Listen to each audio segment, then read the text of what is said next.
ګرانو کتونکو السلام علیکم. زه محمد سلمان همدرد د حق غږ پښتو چینل خبري لنډیز کې ستاسو قربا اوس تاسو پام را اړوم د مهمو خبرونو لنډیز ته. طالبانو له افغان حکومت څخه د اوربند په بدل کې د موقت حکومت غوښتنه کړې ده او په همدې موضوع مسعود سنگنزي د سلام مشورې په موخه کابل ته راغلی دی. چین د سپوږمۍ د ډبرې ځمکې ته راوړل ټاکل شوي دي چې چین سپوږمۍ ته یوه فضایي بیړۍ واستوي او له نږدې نیمې پېړۍ وروسته د لومړي ځل لپاره له هغه ځایه د نمونې په ډول ډبرې راوړي.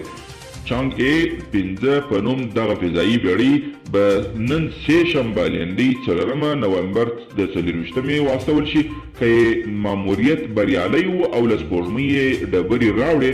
څېړونکي به یې پرې څېړنه وکړي او تمه لري چې دغه ډبرې به د سپوږمۍ د جوړښت معلومولو په اړه له انسانانو سره مرسته وکړي. ورته ماموریت په 1976 میلادي کال کې د پخواني شوروي اتحاد ترسره کړي او د لونا 24 په نوم فضایي بیړۍ به یې سپوږمۍ ته استولې وه. په یوه تازه خبر کې راغلي چې د برطانیا د اکسفورډ پوهنتون او استرازینیکا شرکت له لوري په ګډه سره د تولید شوي د کرونا ویروس ضد واکسین 80% موثریت لري.